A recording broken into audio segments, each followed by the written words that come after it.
Үйлөнбөгөн уят. Билбей үйлөнбөгөн ал уят. Жогорку соттун төрайымы Гүлбара Калиева бүгүн Нарын облусуна иш сапары менен келди. Анда ал жергиликтүү бийлик башындагы жетекчилер менен жолугушуп, айрым юридикалык маселелер боюнча сүйлөшүү жүргүздү. Тактап айтканда, айыл аймактардагы жергиликтүү деңгээлде чечүүчү маселелерди соттук аткарууга жибербестен жеринен чечүү боюнча бир катар сунуш пикирлер ортого салынды.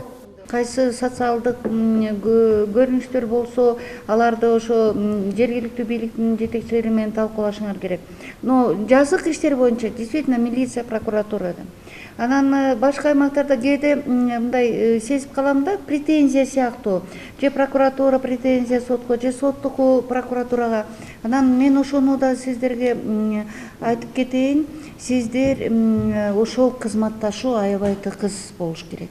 Сиздер бири-бириңиздерге жардам кылышыңар керек. Себеби мамлекеттик кызматкерсиңер.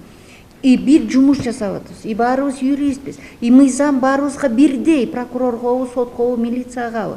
Ошону туура, бирдиктүү колдонуу менен. Ал эми бул жаатта жеринен эле иштер жүргүзүлүп келе жаткан район облус жетекчилери билдиришти. Тактап айтканда, ар бир айыл аймактарда аксакалдар соту, аялдар кеңеши, жаштар уюму өңдүү жергиликтүү уюмдар түзүлүп иш жүргүзүп келишет. Анткени менен көпчүлүк айылдардагы жергиликтүү уюмдар өз ишин аткара албай келишет. Себеби анда иш алып барган кызматкерлердин жана жетекчилердин юридикалык билиминин жетишсиздиги башкы маселе.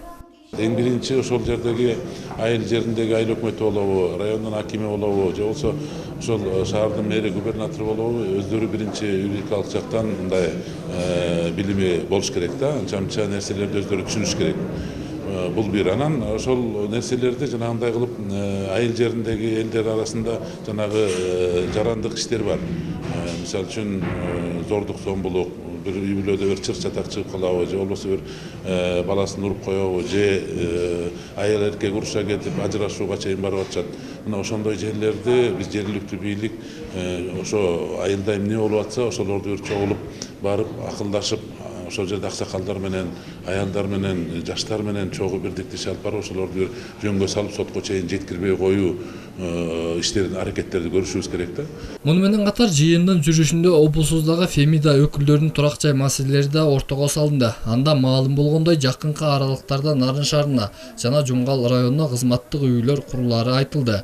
Ошондой эле Нарын шаарына адилет үйү куруу боюнча жер тилкеси каралып жатканы маалым болду. Эсенбек Сталбек уулу, Нурбек Рахманов, жаңылыктар, Нарын шаары.